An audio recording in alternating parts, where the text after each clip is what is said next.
Good morning. First off, thanks for being here.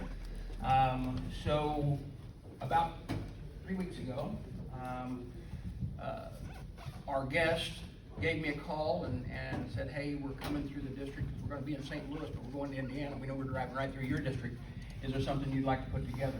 And I thought probably the best thing we can do is bring in, especially all the things that's been heard and everything like that. Where is VA going and everything? So I don't know. Is that still on? Yeah. Okay. He's been turned off. Okay. So let me first off say thank you for the opportunity to serve you. And how this corporal ever got to be chairman of the VA committee, you know, that our members vote us in to do the position. The members, oh, that's so much better. So the members vote you in to do that, and like I said, first off, this truck driver from Deep Southern Illinois, and this corporal, never thought, one, he would be in Congress, but two, that we'd be in the VA as a chairman. And let me tell you what my attitude has always been on the VA committee. And that is that the most important thing that the VA was created for, it was not created for the bureaucracy, it's created for the veteran. Amen. And unfortunately, sometimes we lose track of that. Now let me also say this, whenever I first came in and was first ranking member, the chairman in the House and the ranking member, which is the minority, and then the chairman in the Senate and the ranking member, those are called the four corners, or the four tops, okay? When I first took over, I was the only veteran of those four. We had not had a chair, or not a secretary, in a long, long time that was a veteran either. But the person that I want to introduce here to you, let me tell you, I've known him a long time. He and I met 12 years ago. During that time, we've become great friends. We've seen a lot of things together. Doug was a member from Georgia, really outstanding member. But anyway, he came into the district early on whenever I was running. And then we got him to where 17th Street barbecue. He all of a sudden got an addiction to the magic dust of 17th Street barbecue, so I have to keep him supplied in that. He says it's good on everything but ice cream. So, but also he and I have been through some things together. Doug is a chaplain, a military chaplain, full-bird. He in the Air Force. Doug also, though, when we were together every Wednesday, he had a group of us guys that got together and had a prayer meeting every morning early on Wednesday. Because sometimes when you're there, everybody wants to pray about the things that are going on in the world. We were a group of guys that did that at other times, but those mornings, Doug was there, and we could talk about our families and where things were going on at home. And so, because of that, became really good friends. Matter of fact, we were together at that prayer meeting the morning we found out that Steve Scalise had been shot. But at any rate, very good friend. And then when I found out that he was going to be the secretary, it's fantastic, because one of the first things he came in and made a very clear statement, without hearing my statement, I think, was the VA is not for the bureaucrats, it's for the veterans. And we need to get focused back on making sure. And he also said this: if you're in the VA, you work in the VA, and you're there for you and not the veterans, then maybe that's not a place for you. Because we need to understand that that's what this is about. And believe me, the VA is the second largest bureaucracy in the world. And if you think there's not a problem, wait 5 minutes. And you understand it's a whole lot more than healthcare, and it is worldwide. But he came in, and he and I have spent a lot of time talking and communicating on how we need to advance the legislation that will help make sure our veterans get the care they need, make sure that also we help them make sure they implement laws we have already passed. And we've passed a bunch of them, people. over the last several years, the PACT Act, the Mission Act, just recently, the Elizabeth Dole Act. All of these are set to make sure that the veterans get the health care when, where, and how they want it. And not only that, that other services are available to them, and not only that, that they'll be available to them in years to come. So with that, I want to introduce the Secretary, and let me tell you, like I said, we work a lot together. Matter of fact, my wife Tracy and I probably are talking less right now than he and I are. So with that, Doug Collins. Thank you. There you go. Well, it's good to be back. It's good to be back in the district. It's good to be back with you. I remember telling stories about Mike. I remember the first time that I ever got to meet him. It was one of these things where they gave me a sheet of paper, and we was up in D.C. I was in leadership, and they said, we got this guy in Illinois who's running for this seat down here, and we were trying to help him. It was in the general election. He said, would you do a telephone town hall with him? I said, sure, I'll do the telephone town hall. So I went down, it was like I think it was like Thursday evening or something. We get on the phone, and I said, well, Mike, it's good to meet you. I'm Doug. And I said, have you ever done these before? He said, nope, never done one before in my life. I said, do you know what you're going to say and what you want? Nope, I'm just here trying to figure this out. Hey, that's the way good relationship starts right there. You know, you just get at it. But Mike has shown himself to be a leader. He's shown himself to be someone who cares. And I think that's one of the biggest things that we have going for us is we look at this. And I can't think of a better partner to have in the House, especially with moving legislation, but also holding accountable for a lot of things. And there is a lot of differences when you look at how we look at the VA as compared to other agencies and how we look at it. It's one of the most, I think, hot button issues of any of the agencies. We're the most forward facing of any of the departments that we have outside of DOD in and around. But even DOD is not, because DOD, you leave your homes, you go to work somewhere, and you're not in the neighborhoods all the time. Our wonderful director for our St. Louis Center is here. Our hospital, our VAMC is here, and part of the team is great. So we're glad to see that. But you have every day you have to interface with people, and I think that's the thing that drives me and my dealings with our VA is that every day we have dealings with real people. It's not we're a service organization. I've said this many, many times over, that the VA is not an employment agency, the VA is not anything else, it's not a building, it's not a bureaucracy, it's a service organization. And a service organization is only about the ones that we service. Without the veterans in this room, we don't have a job. And we don't have a purpose. We were not designed to take care of anybody else. We're not designed to take care of the world in general. That's a part of it. We're part of that. We get the best job in the world. We get to take care of veterans.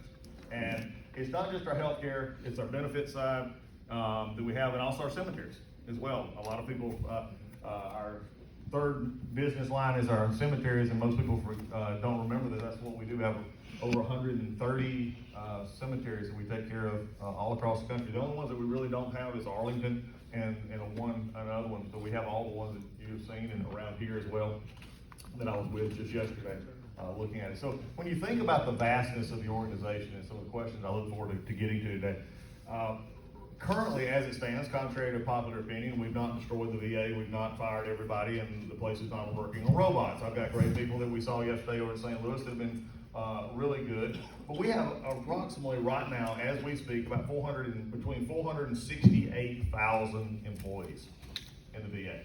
We are larger than the active duty Army. And that's the largest active force that we have. So just to put that in perspective for you a little bit. And a lot of that's grown over the past few years, in which we've had hundreds of billions of dollars and hundreds of thousands of employees that were added. Now, I don't question the motivation for the ad and say why, because that's what Washington does. Hey, we need something, we throw money, we throw people at it. What the problem we've had is, and we've had great centers like St. Louis who are working really at pre-2019 levels. And Marion. And Marion here as well. Sorry. Marion as well. Anybody from Marion? Here we go. But Marion, Indiana, is it working at levels that they haven't worked at that have been 3 or 4 years? Now I've got some that are working well over levels of that, and have less results than what you're seeing in St. Louis and others where they're struggling through. So here's what I faced, and I want to put this in preface before we start answering questions. And I look forward to this. This is what he and I've done this before on different things. Is understand that our budget went up, our people went up, but across the system, and when I say this across the system, I never fails. Veterans who get into their system love their system. And that's our biggest, we love our hospitals once we get in. But the real problem is getting in. The real problem is, why are we in the VA, and I say this is we, and you'll hear me say this all the time, you're my veterans, you're my employees, and you're my problems, okay? Because we're the ones that does this most of the time. Why are we doing it to make it harder to get in? I hear this consistently. I heard it from a guy that I did not know from, as we say in Georgia, Adam's house cat, yesterday, getting on a plane in D.C., and I just looked over at him, and I did one of those, hey, how you doing? And this morning, he had his name tag on, I called him by his name, and I woke him up, it was an early flight, and I said, well, how you doing today? He said, fine, and then he looked at me again, and I don't know, Mike, you get this look in the airport, I get this look all over the country. Some places, they're looking at me like, I wish you were dead, but that's a whole different issue. And I shave off my horns, I try to look pretty, and everything. But he looked at me and said, well, like, he recognized me. And he leaned in and he said, sir, how are you doing? And I said, we're doing okay. I said, we're at the VA, we're trying to take care of our veterans, take care of everybody else. And he stepped back and he said this. He said, I've dealt with, and I had no idea this guy was a veteran, period. Didn't know it. He stepped back and he said, I appreciate my care. And he said, but sometimes it's just too hard to get it. And I thought to myself, this was unsolicited, right there in the airport at DCA, from somebody I did not know was a veteran. Come a little bit later on, yesterday in our meeting, another congressperson said, it shouldn't be so hard. So really my whole purpose right now is to, number one, strengthen what we have, but also make sure that you understand what we've got. Now, I didn't tell you the other piece of this. System-wide, I've told you about all the increases. System-wide, we still have 9.1 million enrolled, and we've been that for the last 10 years. Now, we've had some increase in utilization. As people get a little bit older, there's more utilization, and I grant you that, but not in the sense of what we're seeing as far as actual, larger numbers. So if you think about what we're at in wait times across the system, went up. Backlog, when I stepped into the job in the 1st of February, our disability backlog was over 260,000. All right, I'm the Baptist preacher. I'm just going to talk. This thing's wearing me out. Amen. There we go. 260,000. 260,000 backlog. And I said, this is not number. Because I joke, because one of the things I think qualified me for this job is I speak Hill. It's a weird language, but I speak it. And I understand that on the Hill, they understand things that have big color crayons and big pictures, because I was once one. I understood this. We understand backlogs and wait times. So I finally got my deputy about a month and a half ago, and I said, look, first thing we're going to do is we're going to start bringing this backlog down. We were at 260,000. I just want to tell you, last week we were able to announce we were under 200,000 for the first time in 2 years, and we're continuing to go down. All right. That's what, and you say, well, what does that mean? That means that cases have been out there for 6 months, 8 months, a year or longer, are now being cleaned off. It also means that we're able to take in you, and just this past week we started able to process more than we were taking in. Now, because there's still a lot out there, don't get me wrong. But we're starting to take process, so we're actually bringing down the whole list. What does that do? It makes your veteran experience better, gets your benefits quicker. We also started a program which first-time enrollees, we were putting them on a fast track. Check this out, Chairman. First-time enrollees, we were actually having some of them getting answers on their disability claims within 3 or 4 days. Wow. We've done almost 10,000 of them.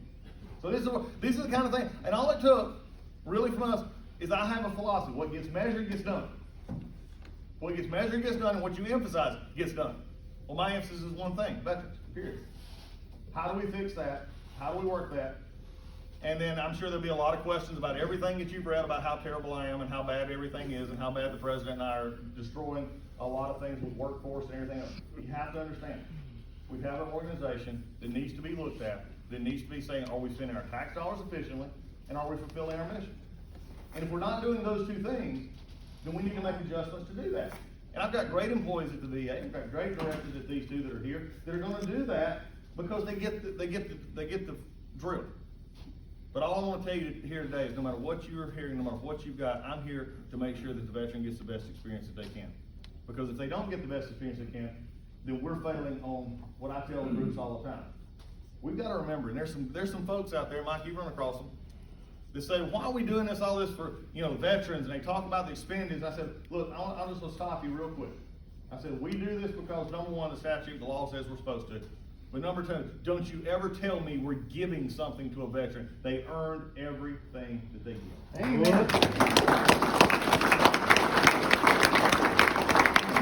So with that, I'm here this morning, and also I want to say I'm at home a little bit.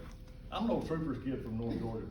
So for the Mount Vernon folks, police department here, I'm at home in a police station. I grew up years ago. I bet you this, I learned something that most of y'all didn't know way in the 70s, a long time ago. I learned cappuccino. Because Daddy would take me to the state patrol station. We'd sit back there with those troopers, they told war stories, and they would give me coffee. This much coffee, that much milk, and that much sugar. That's where I learned it. Folks, I'm glad to be here this morning. I look forward to answering your questions and talking. We'll just open up.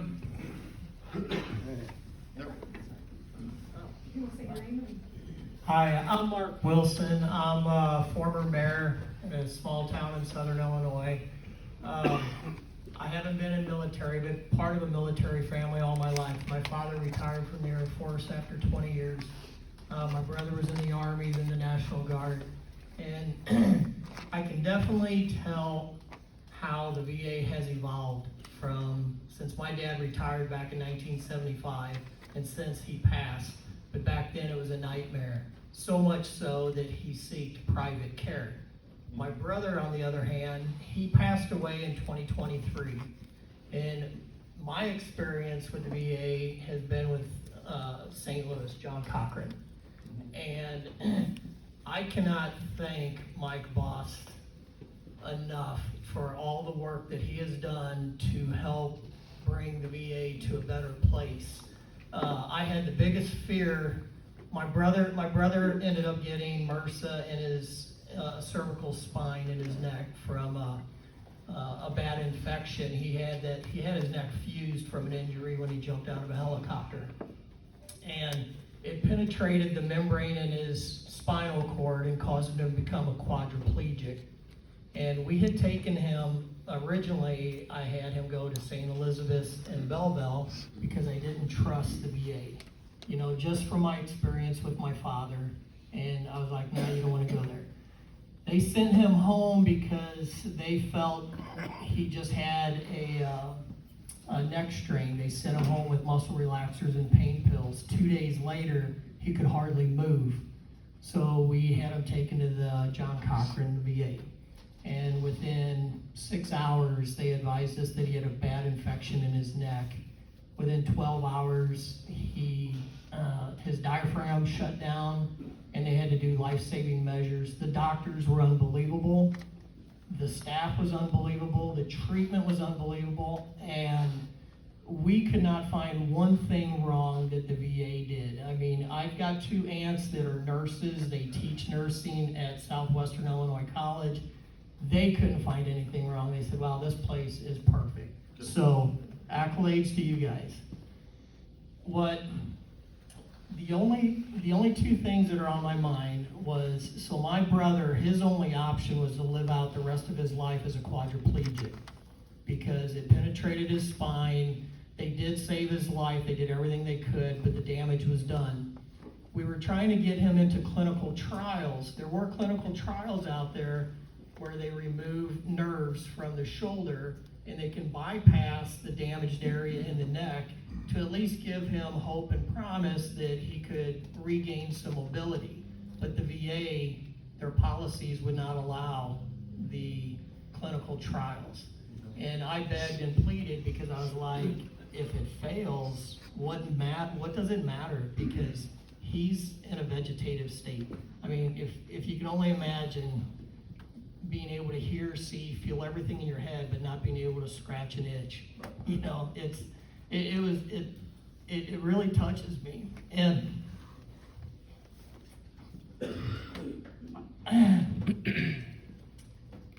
so anyway, I always feel like there should be policies that could be changed that would allow, because I guarantee he's not the only veteran that is in this situation. And I feel like if the family agrees that, hey, you know, we have no other option, this would be our best path forward, why not try it? And even in the private sector, you know, there's issues because they screen a lot of candidates because they want 100% success in their clinical trials to get donors to contribute money to help fund their treatments. So they don't want very many failures. So, you know, and again, to me, it seems like let's make some exceptions and say, hey, maybe we do one off the charts. If it fails, yeah, they're not going to be any better, but hey, if it does work, it's a miracle, right?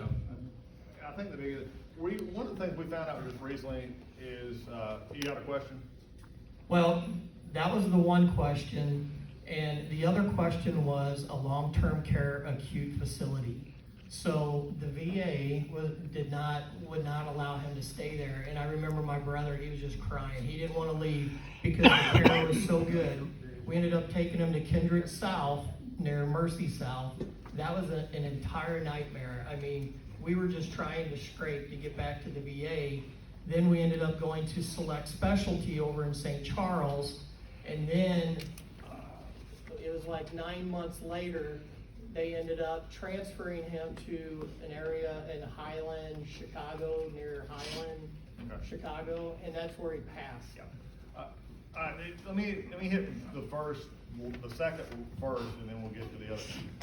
The one thing, and I say this with love, we're a healthcare system, like we're the largest healthcare system, pretty much, ACA, but we're also a healthcare system. We're in the system we have bounds and construction on how much, bed space we have, and I know there's a acute care at Jefferson Barracks that might have, or may have been full or may not have been able to take at that point. I'm not sure. That's something to look at. But again, we're working with that through, because we have the same issues that all the other private hospitals, public hospitals have as far as, doctors, bed space, and how we can get into people. So if you do miss an appointment, it's not because the VA is wrong or is something going on. I have private care still, and I'm not going to use VA care while I'm doing what I'm doing. But I get transferred all the time on my doctor's appointments, and everything gets put off. Back to your first part. You raised an interesting question. We have approximately, I think it was 1,200 clinical trials going on at any one time in the VA right now. One of the problems we have with that is, though, and the chairman's, I'm glad the chairman's sitting down.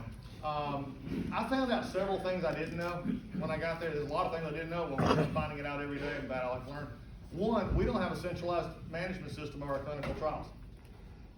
1,200 of them going on across the country, and I have no piece of paper that can pick up and tell me what we're doing and what not. And that's been a real pickle lately, because all the press is saying you stopped clinical trials. Let me tell you clearly, we did not stop any clinical trials. Even the one in Pittsburgh where they keep talking about the neck and other cancer stuff, this is the only way media works. They had somebody out there who said something, well, this one didn't start. It hadn't even started yet. How can you stop a clinical trial that hadn't even started? That's like trying to stop a car that has dirty crank. But now it's getting started, they're getting ready to start on. So you raised an interesting point. Mike and I both participated in Right to Try, which President Trump passed the first time. I take that sort of same attitude with some of this. If we get our clinical trials going, and we have the resources and the staffing to do it, that's a clinical trial. There could be some areas where, like on your case, maybe a one-off that, maybe fit a specific need, where a right to try something. I think that we can look at. I think that's a hard move sometimes, because we're statutorily bound in some of our stuff, just like some of the other hospitals are. So I think that's just to let you know where we're at with the VA. So it's not something we don't do. It's sometimes, I think it's a matter of, is the facility set up to do it? Is there a facility with a person there who could actually, do the proper scientific treatment of it and document what's going on? And I think your other part of it is a right to try issue, which is, can we give that patient something that may not be a clinical trial, but be willing to say, this may not be our, standard of care that we have now, but it's within the scope of standard of care. And I think that might be something we could look at. So it's something we've looked at. I also have to tell you, not only do we not know our clinical trials, the first week and a half there, I couldn't get an actual personnel count.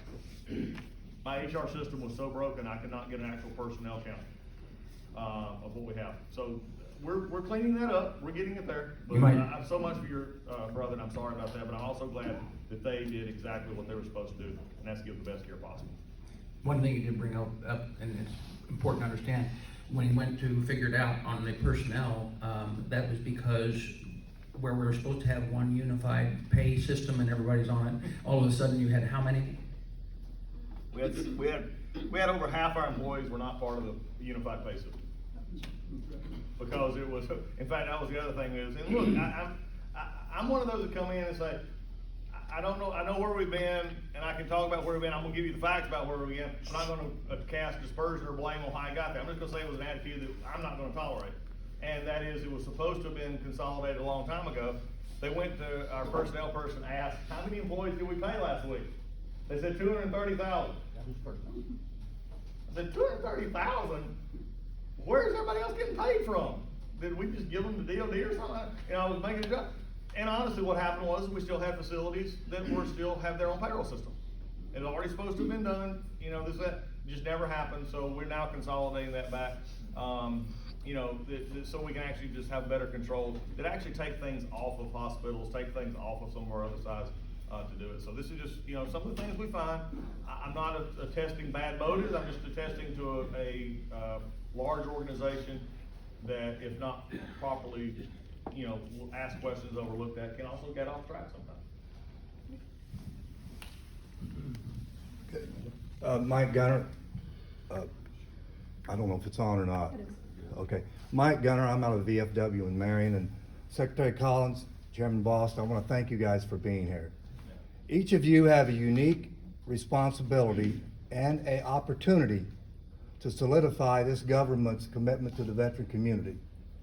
And I hope you're up to it. I really do. I know there's a lot of pressures in Washington, D.C., but the commitment should be to everybody in this room and everybody across this nation. And I hope we're going in that right direction. I sincerely do. We're fortunate in Southern Illinois. We have a VA hospital here, and I see the director here, that does a wonderful job for the most part. There's complaints, but there's always going to be complaints. But two questions I would like to have answered. Number one, the PACT Act. Now, the burn pits, does that specifically cover the Vietnam veteran also? I don't think it does. Not under benefits. You tell me. It's not specifically, it does toxic exposure. No. The toxic exposure fund piece. No, takes into account that. but the exposure, I think what you guys have failed to realize is that in Vietnam, they burnt the human waste. They burn everything just like they did in the post 9/11. The difference is that stuff was all saturated with Agent Orange, with a chemical, dioxin. So if anybody should be was subjected, to that exposure, it would have to be the Vietnam veteran. So I think you guys were remiss in leaving them out of the equation there. And I'd like to see that addressed. You understand what I'm Yeah, saying? Mike, that was Okay, fast. all right. Just last there. All right, and the second thing is, and I'm sure it's this way in communities all across this country, we have a lot of guys with the aging population. I'm 76. Fortunately, I'm not there yet, but we have guys that are having Alzheimer's, dementia, whatever the case may be. And the only, they put them in a lockdown facility, and I understand that, but there's nothing close to the proximity here. Oftentimes, they end up in Cahokia, or maybe somewhere over in Kentucky. We need a lockdown facility somewhere in this close proximity in Southern Illinois, so the families can at least visit. It's just something that needs to be addressed. And I know you guys touched on it, but you really didn't elaborate.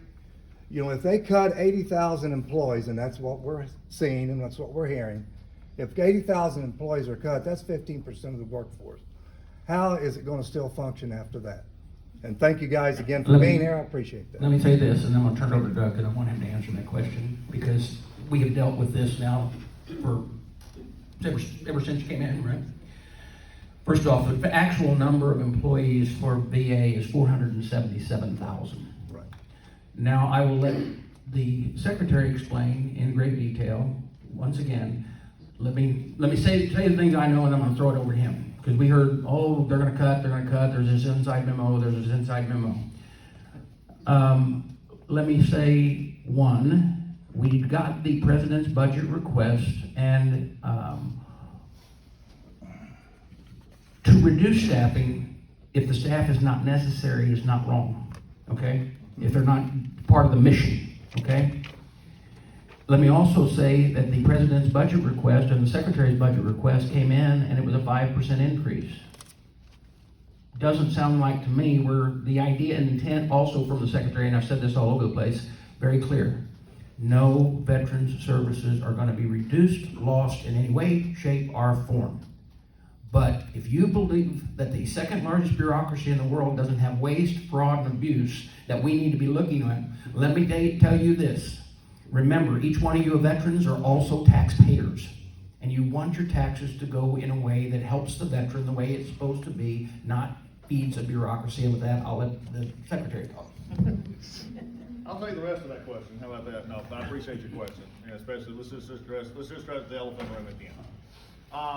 One of the things you started out, the president was really elected on generational change to Washington, D.C.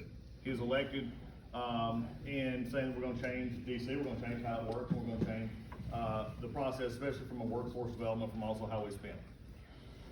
If any of you in here have ever run a business, if you ever run an organization or anything else, if you just go out and say this, and this is sort of where we're at, and we sort of started the process going downhill here, is if I just tell you in your organization, go do something, like, well, if I took our directors here and I said, okay, I want you just to go and make the hospitals better. What have I told them? Nothing. I've done what has been done for a long time, just go help our veterans. Thank you for your service, kind of thing. What the president said was, let's start it out, and so from a government, we said, let's go start a target, let's say 15%. Well, we're the largest organization outside of DOD, and so 15% of ours is about, if you cut it, about 80,000. Now, what everybody missed, and every media and every other organization and every union and everybody else jumped to, I've done 3 hearings on Capitol Hill in the last month, and I can't tell you how many members have looked at me and said, you cut 80,000 jobs. Have I cut 80,000 jobs out of y'all? I've not cut 80,000 jobs. We've had less than 0.5% have been let go for any reason in the last 5 months since January 20th. Less than 0.5%, about 1,000 people. Now, we've had some who took early retirement, and we've had a good many of those. And in fact, some of them in central office, and God bless them, go see it. Because there's time for them, and I'm glad for them. But we also had 300,000 plus exemptions that were not even eligible to be touched. Mostly in our hospital, in our VBA side, where we do benefits, those who do disability claims. What do you mean by exemptions? That means that they can't be touched. That means that they're not going to be, that they can't take the dirt, they can't do the probationary, they couldn't do it. We can't find it. We said, and let me rephrase it. That was us saying this. That was our team saying, these are areas that we say are critical to our care, critical to our disability, they're critical to our burials, and we're not going to, those are off the chart. I've heard this before. I am not, and I just sort of go out this way. I'm not, contrary to, which I don't know how this got up, it's just a talking point, it's just a stupid talking point. I'm not privatizing the VA. The VA will always Nor is Congress. Nor is Congress. The VA will always be here for the veteran that's going to be there. We're not going to cut into healthcare. Why would I want to cut doctors? I'm recruiting doctors. I told them yesterday, you need a doctor, hire a doctor. I mean, we're not stopping this because this is what we do. So when you look at it, the question comes, and then we have leaked documents. I love this. We're not a sieve at the VA in our office. We're a dadgum water faucet. If I burp loudly in my office, somebody will tell the reporters, I think he's sick. I heard him throw up. We just have this. It's the way it goes sometimes. I'm okay with that. I've been on Capitol Hill for a long time. But the other day I was at the chairman's hearing. The ranking member threw up these pieces of paper, and there were screenshots, by the way. Because also you do realize under federal law it is that the pre-decisional documents internal to the VA that are not classified but pre-decisional are not supposed to be leaked. That's called breaking law, but hey, that happens. So they've gotten better at it. Instead of printing it, they took screenshots of it from their computer on a document that showed, well, this is what could happen if you cut 15%.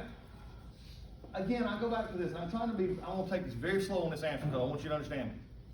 How many times you start out something and say, well, if I did this, what would that do? Well, everyone said that don't work, so we're not going to do that. So we took another thing, and we said, well, what if we were able to cut here? How would that affect? Well, we're not going to do that. it's real easy to pick on something, number one, you're not a part of. Number two, it's real easy to pick on something you ain't got a clue about. And it's number three, real easy to pick on something you make political hay about in Washington, D.C. And scare my veterans and scare my employees. Also, by the way, just ask some of the media and ask some others, I don't take too kindly to that. I've been fighting for 100 and something days. Amen. You're not gonna do it. If you wanna lie, you can lie about me all day long. My wife still loves me and my Shih Tzu thinks I'm a pretty good man. My kids, depends on the day. So back to the 80,000. What we're looking at right now is that number a hard, fast, you gonna fire it? No, it's not. It's a number that was used to say, let's get ourselves thinking. Because here's the thought. We added this many people, but yet our numbers stayed the same. We added this many people, but we're paying out more in PAC benefits to some of the same veterans. See, we lose this sometimes. Well, I've had members of Congress say, we're paying out more in some of these benefits. Yeah, to some of the same people, which is good. That's what the PACT Act was supposed to do. That's what the Dole Act is going to do. It's going to give you some more benefits. Some to the same people. Because the numbers of enrollees really hasn't changed. Utilization is up, but the number of enrollees hasn't changed in 10 years. By the way, GAO, you haven't heard about this? GAO said 10 years ago the VA was on the high risk list for waste and abuse and personnel and quality of care and everything else. 10 years! And the only thing that we did was frankly give it more money, more people, and say fix it, and unfortunately we didn't fix it. So from my perspective, you're hearing straight from me, some of the most protected people right now that I want to keep are in our hospitals. They're in our benefits analysis because I gotta have those to do what we're doing.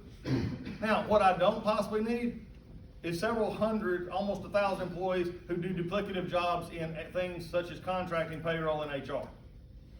Do I really need right now that is assigned? Chris, by the way, Chris Sark's here, my chief of staff. We have like 15,000 assigned to VACO, which is, by the way, that central office.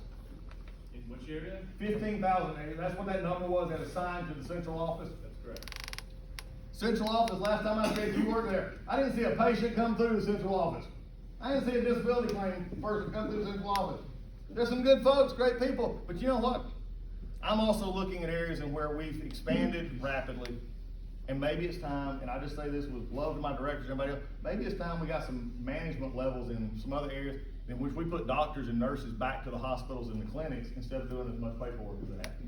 Doesn't that sound like a good idea? So that's where we're at with it. And the PACT Act, Vietnam burn pits, elaborate on We're working that. on it. Thank you. Is it gonna be covered or? The PACT Act? Yeah. You brought that up. I did not I thought we were covering them, to tell you the truth. And let me go back with staff and check and see, because there were Vietnam era covered. They were saying to pick up those that did not get Agent Orange and or Blue Water Navy. And so to hear from you saying that, even because the original analysis was, do you know what answer to that? Yes, sir. I'm John Lawson, Superintendent of County Veterans Administration at St. Clair County. Also my counterpart here from Franklin County. I appreciate our county We're accredited so much. VSOs Thank y'all. with the VA. The burn pits specifically are Southwest Asia. Yes. Agent Orange PACT Act, that expanded cancers and other terminal illnesses under PACT Act. It did not actually cover Vietnam veterans on burn pits. He's asking, can we bring the Vietnam veterans into specifically the burn pit exposure presumptive list for PACT Act? It's probably gonna take some legislation. Yeah, the real problem, and I will look into it, but also what they're gonna do is they're gonna come back with a CBO score, and anytime, that's why we worked so hard to get PACT through. When we first started to get PACT through, understand the then chairman, Mark Takano, was pushing it so fast that I, in agreement with the ranking member and the chairman in the Senate, realized even then Secretary McDonough was saying, this doesn't work because there was no money being applied, okay? There wasn't enough money to deal with the PACT Act. So I encourage people to vote no in the House, took a lot of heat. Stewart, the broken down comedian, badmouthed me out on the front lawn, that was great. Then, when it went over to the Senate, I worked with them to make sure they got it right. Then it came back over, and that's when I supported it. But I really did think that that's the case, so I'm gonna go back, but it'll be a CBO score, and you know. Gastrointestinal is kind of prevalent among the Vietnam veteran now. Okay. And that's covered with the post 9/11. Right. But it's not covered with the Vietnam. Vietnam. Yeah, we're getting, I think one of the things too is also, and I'll just sit here with my director, we're catching a lot of those under different presumptions. You'd be amazed at how many presumptions, it's almost what's not on the presumptive list is what's on the presumptive list. I'm well aware of And what's that's what, on, I think yeah. that's where we're catching a lot of them, Yeah. in particular, that may have had the burn pit, but also had the Agent Orange issue. So we're catching as many as possible. I think to tweak what Mike said, we're gonna do our end to make sure we're To make getting sure you're as doing many as everything you possibly can. under the existing law we have.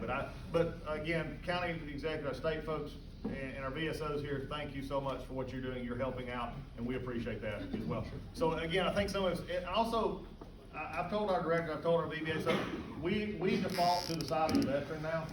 We don't default to the side of the VA. The VA is big enough. We're gonna default to the side of the veteran. And they also know, and I told them this yesterday, and then our director Marion here as well, I want them trying stuff. And even if they fail, they're never gonna get in trouble with me. As long as the VA is trying to make sure we're doing stuff, if they fail, fine, I'll come pick them up, dust them off, put them back out on the playing field. Let's do it again. Next question. Thank you, gentlemen.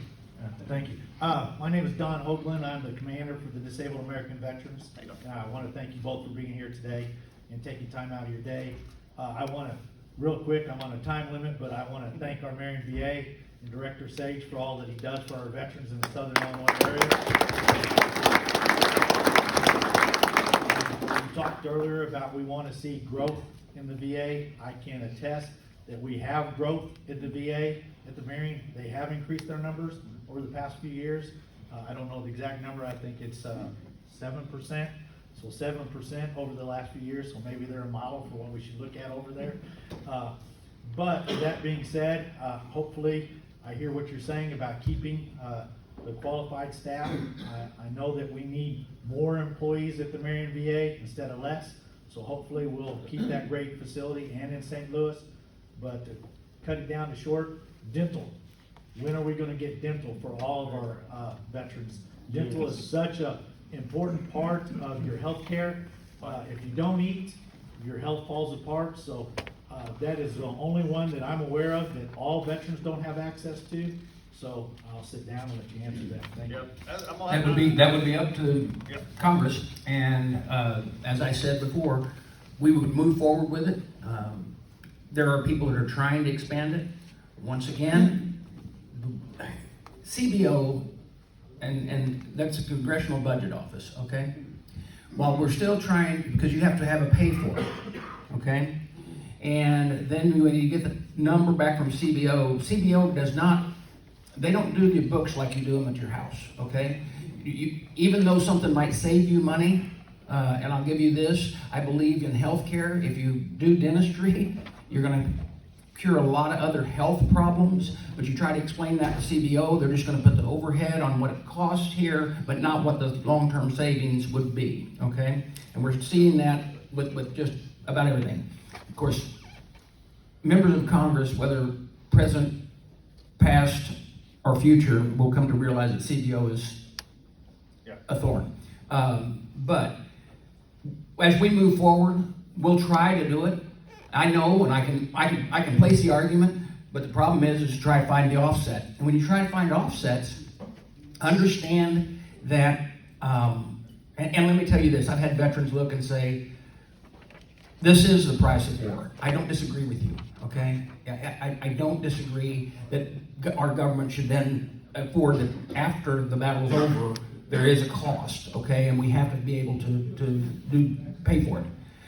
The problem is, that's not what the rules are written under, and you've got to have offset. And quite often we use offsets like the expansion, I'm going to get very wonky here, the expansion of the amount of years that on a veteran's home loan, that a slight offset fee that calculates this much money, and then we can, by extending it out, that's how we're going to pay for it. But then, and I'm going to tell you, I love my veteran service organizations, but each one of them come in, and we work with our veteran service organizations to find out, is that offset acceptable? And quite often they'll go, no, that offset is not acceptable. So that's a real wonky answer to, we'll try, okay? And I don't disagree with you that dental will save us in the long run, but it won't as far as the CBO score. And when you try to pass it, they'll do everything. There's Yeah, legislation we're in doing now. all we can There's with it, legislation in right now on that. Yeah. Yeah, until it gets fixed there, that's sort of stuck. Although I think there's a lot of probably some community care and some other stuff we can work on that if we can get a better fix. But thanks for DAV and thanks for what y'all did. Appreciate it. Thanks for leaving. Donnie. Hi, thank you both for your service. I'm Amanda Newman. I am the second generation of a family-owned home care business that served veterans for over 30 years. We currently serve 121 Illinois veterans in rural counties through the community care program. Under the Biden administration last year, the VA reduced or eliminated home care services for veterans who've relied on it for years.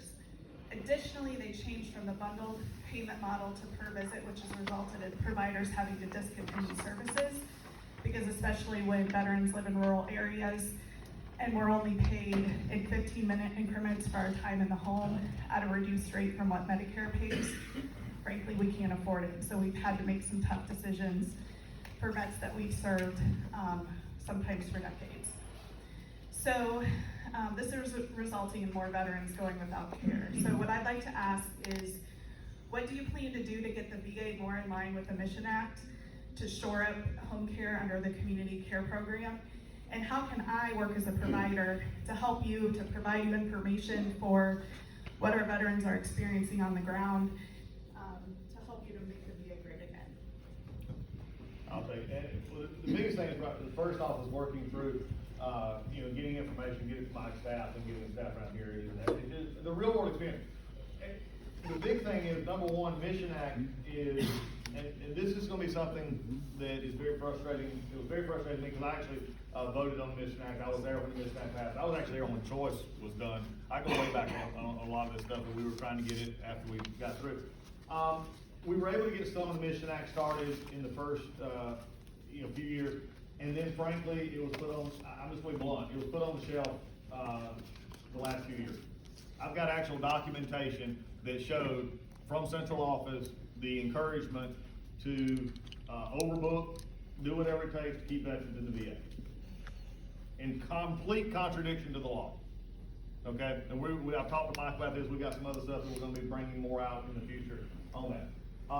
Mission Act is going to be implemented fully, and I've had our conversations with our hospitals and doctors, and we're going to do so. I always say VA care is VA care where it's going to be, and we're going to make sure it's high quality. It's going to make sure it's getting paid for, and we're going to make sure the veteran gets taken care of. But the veteran has the choice, and I think that's the key here. When we just put in the best medical interest standard coming out of the Dole Act and others, we just put that in this past week. So now there's not going to be duplicative, go back and forth. Do we need this? Do we not need this? As I said earlier in this when I was talking, what we've got to do is, for the veterans who's earned the benefit, we got to figure out how the quickest care to get them in, get them the services, do the toxic exposure screening, do the things that we need to do to get them in the system. I tell our systems all the time, if it's 10 pieces, I use the metaphorical 10 pieces of paper. If you get 10 pieces of paper, that is what you got to fill out to get a veteran in, can you do it in 5? Can you do it in 3? And I use one of the classic examples in the disability side, and this expands on your question, was disability side. And for those of you that remember filling out your disability form, when you first started doing this, you get that, and they came to that page, there's a whole page where it says to put down your military experience. I love you, but I don't need your military experience. I need your name, your social security number, your DD-214. Other than that, turn the page, fill out something else. We waste so much time. I can get your information, okay? We waste so much time getting in that we miss it. So our providers out there doing that, we're looking at that right now, contracts and everything on how we go about that. The Mission Act will be fully implemented. I think it's a builder for our entire system. It takes our wait times down, and we get the care. It's an adjustment, and my directors know this. My doctors don't. I love them, but they don't get this quite as much. But it's okay to trust the doctors that they're around, and to trust the community and work together with them. But I'm also going to tell you one thing that probably has hurt them. How many of you, just curious, just quick show of hands, or just say, you've used community care in some form or fashion, you've used it. And typically, I'm going to say this, probably for you it was okay, probably for your doctor, they didn't like it. That's probably the problem, because we have a terrible system set up right now in which our third-party vendors, is in this side, they have their own sort of rules that we sort of let through the RFI, which by the way is changing this year, the new RFI is going out. We're gonna actually implement a lot of things that is not in that RFI for next year, whoever bids it. And then the holding accountable and not getting paid, but part of it is on us, on our side. The VA side is pretty hard, getting our outside source vendors, getting our payment schedules going, but also we don't have a record system that works. I'm so proud of, Marion, are y'all on with this as well? If not, you need to get with her on this. Yeah, on the epic stuff. Yeah. We're working on it. Working on it. The best stuff. Okay. Look, I'm probably a little different than any of these veterinary secretaries you ever think. I'm just gonna tell you good and bad. Right now, we have a health records management system in our VA hospital system that is over 30 years old and cost us almost $700 million to upkeep. Yeah, Vista, yeah. $700 million to keep up. And guess what? It doesn't allow us to talk to anybody else. We're like the satellite up there, just beep, beep, beep, beep, beep. Nobody hears us except ourselves. So when you go to your community cares, you work with them, you go to your doctors, they have time, but like they do a test, and they go to send the test back to your primary care practice. They either have to fax it, mail it, put it on a compact disc. Look, I ain't making this up. I mean, and so a lot of them get tired and they quit. They just say, I'm not gonna do it. Or they've done something that frankly, and please see, and I'm gonna flood Mike's office with it. If you're getting care, if you're getting bills from your community care doctor, please let the offices know that is not supposed to happen. In fact, that's illegal. Yeah. Okay. So we're gonna deal with the optimal on that. We're gonna deal with some others, but that's out there. We've heard this from some folks before on this. So anyway, that's where we're at. We'll keep working on it. Good morning, gentlemen. Good morning. Yeah, I'm Department Service Officer for the American Legion. I'm very graciously allowed an office at the Marion VA, and this is a passion of mine, being a service officer. But besides all that, I have had several veterans that has been waiting 5, 7, 8 years to go before the appellate court to get their ruling because everything was denied. Right now, I have one who was not combat related, but he did have a bad experience at Fort Campbell. So we went and had the hearing last summer. This was last July. I have sent in inquiries. It's dead in the water. It says it went back to a VA ruling, once we have the court appeared, but nothing else is done. He's been waiting 10 months from 7 years ago to hear something on this. So is there any way we can speed this up? This gentleman is going through a lot just waiting after 7 years. I'm going to tell you from my office, if you reach out to our office, we'll do the inquiry and try to push and everything like that. But I already know what the secretary is going to say. If you have to come to my office, we are not doing our job.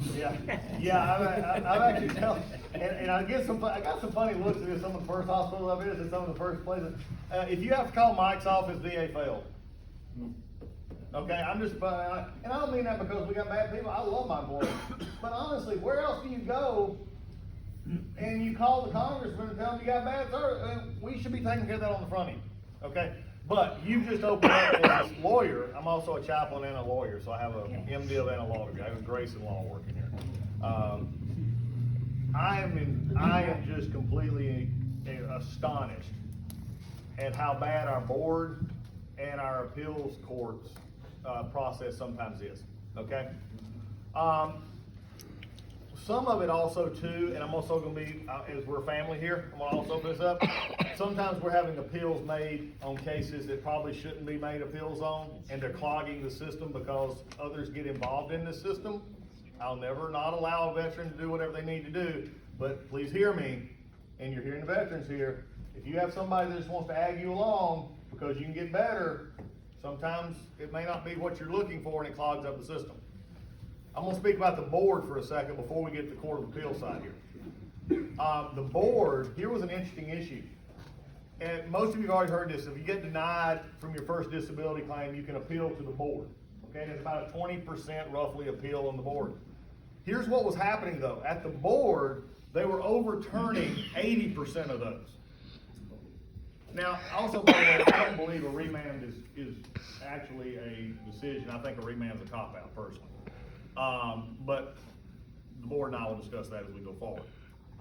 But 80% were being overturned. And I asked the question as a lawyer, I said, how is this, because it should be, if you're appealing something, if you go to any court, the police are here, and if you're a lawyer, an appeal is based on what happened in the original hearing, okay? And you said, and it should be only about that.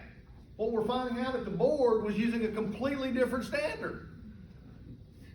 So yes, they were overturning stuff. They were getting information that was either later or put in, so they were overturning stuff. So what we're in the process of doing right now is aligning the board and the disability benefits to start with. And we're using a lot of what the board has done and using a lot of what the disability say, how do we come to this easier so we're not having to go through this process? This is where the backlog comes up. This is where all this issue comes. Also, though, we also have a docketing issue with these, and this is a problem. So if you miss your hearing and you get put at the bottom, you don't go. We also can't rearrange our docket. This is what I've already talked to the chairman about. We got 2 bills right now that are going to be looking at this. This is how and you've got this great thing that you have the chairman here, and me and him, and he and I work together so much. I saw a couple of his bills. By the way, you've got too many bills.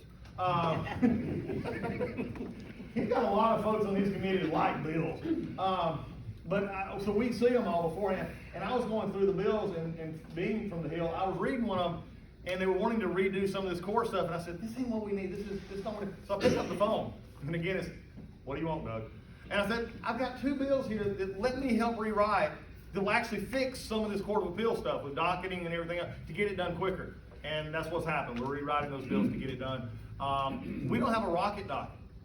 Well, if you don't understand what that is, in any of your district courts, any Court of Appeal, they have what's called a rocket docket. Even your state courts will have it, where they take like certain cases that they can do quickly and just run them through. We don't have that ability.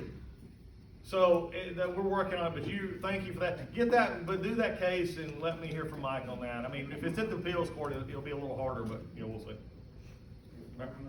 Yes, my name is Scott Jones. I'm a contractor with the VA.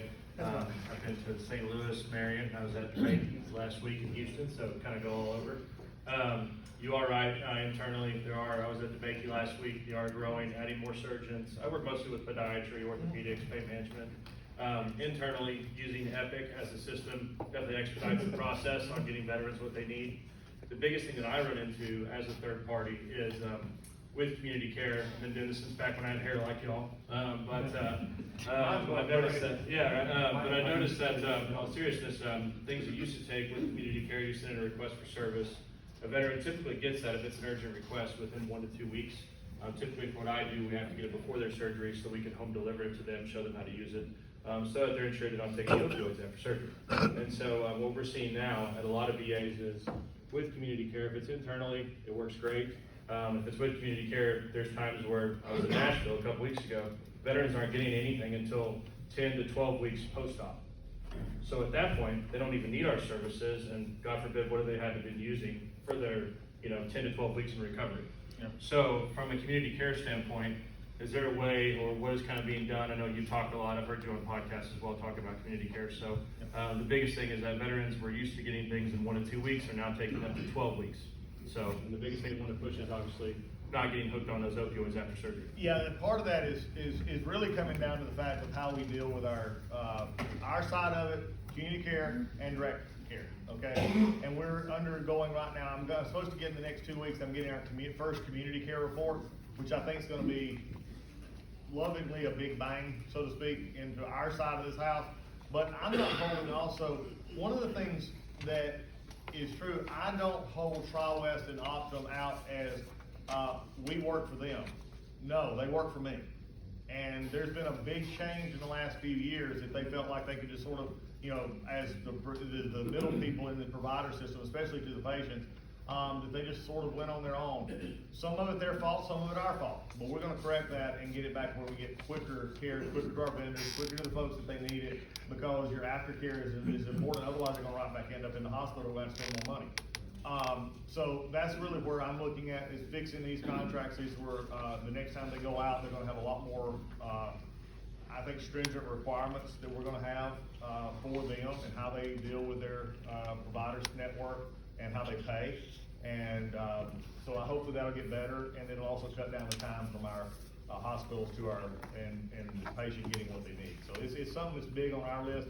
But I'm also very honest, there's problems on both sides of the aisle here, so to speak. There's problems on our side and problems on the other side. So we're just plowing through it right now as we go through, but I appreciate the input from it.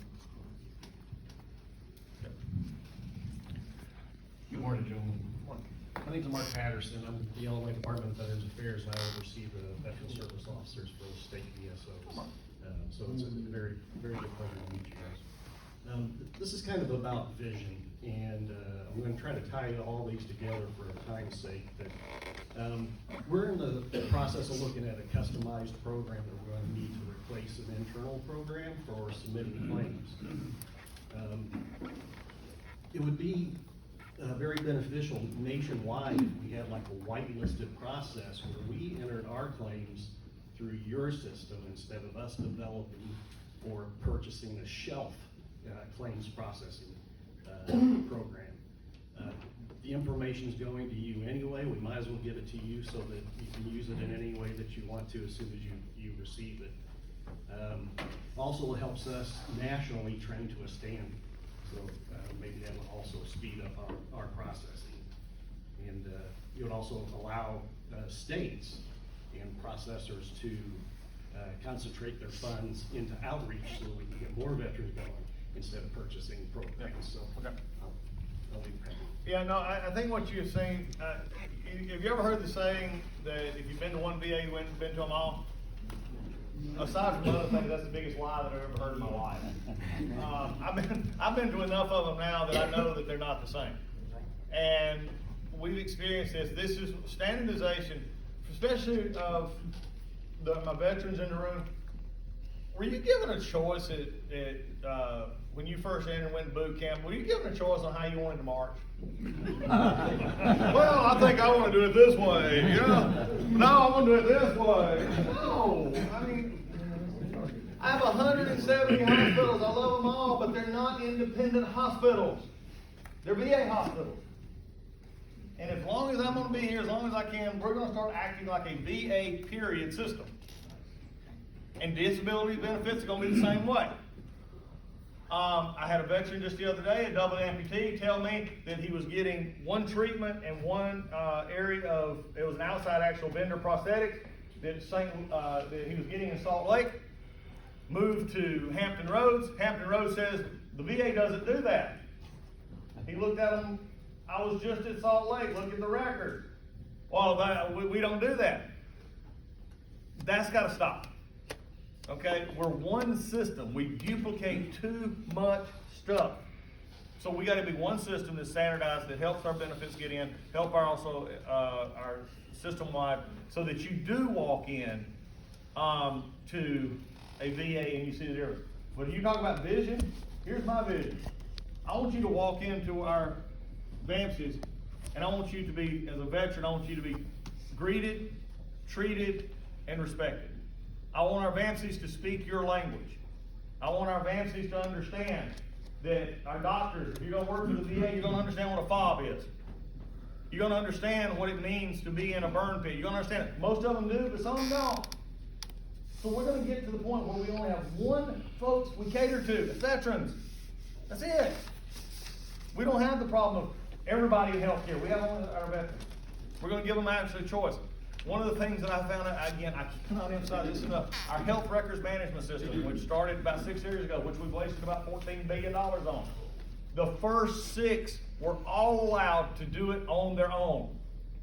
One doctor would say, well, I like it this way. And the other doctor said, well, I like it down here in the left corner. I like it up here in the right corner. I like the form turned out. And we allowed it to happen.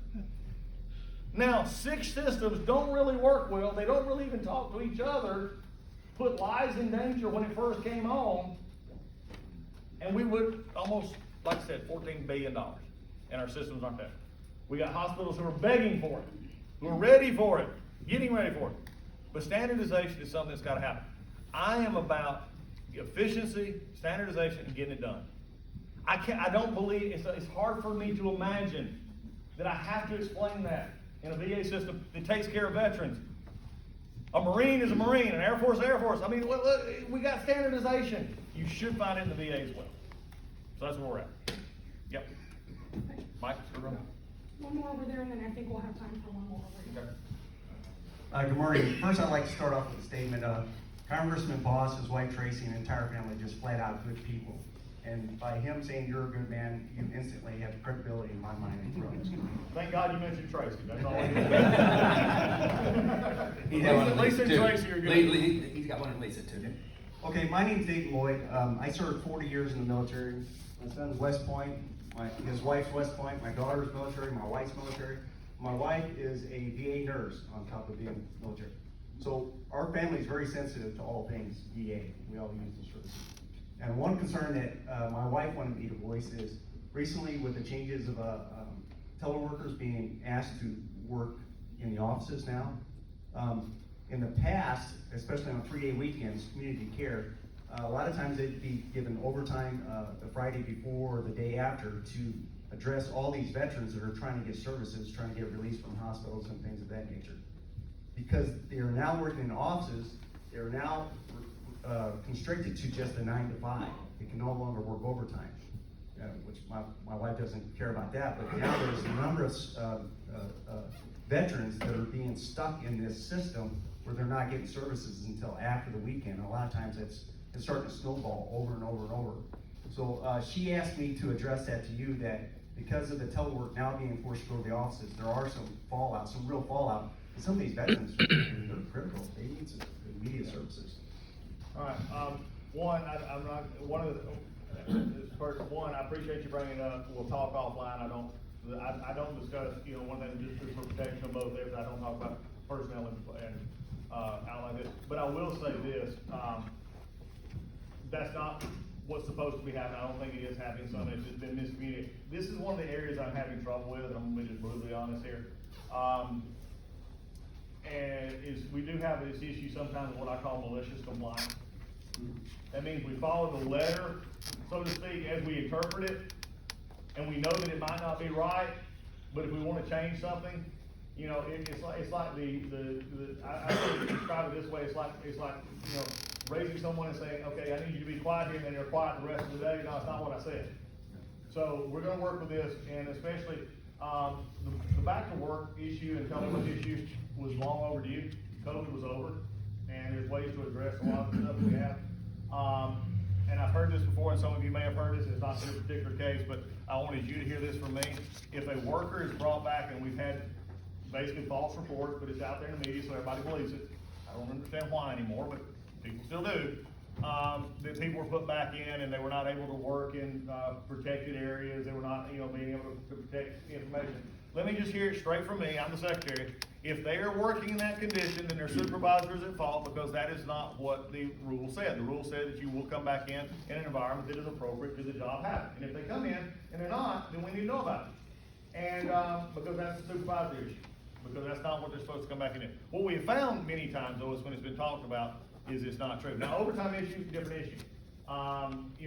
Is looking at what we can do there, and we'll talk, get with Mike and get with them when we get that discussion in. Can I just clarify something? Yeah. It's not the work, it's that the offices are going to, are only open from 9 to 5, so the offices actually close at 5, and so there's not a way, a means for them to stay open longer, for them to put in extra time. That's for these community offices. Yeah, we'll look at it. I think we'll look at it. I think so. Look, that's another thing too, and the president just talked about this, and some of it's financial issue that we have to, it's just like every other business, a financial issue that we have to look at. Doctor's offices close at 5 o'clock too. Most of them aren't even open on Friday afternoon. So, and again, I say that not to be funny, but also to say honestly, remember, VA healthcare, we're special because we get to treat veterans, but we're not unique in the healthcare space. Healthcare happens all over the place. So, some monetary issues, we'll be happy to look into it. We want everything that we can to make sure that the veterans get taken care of in every way possible.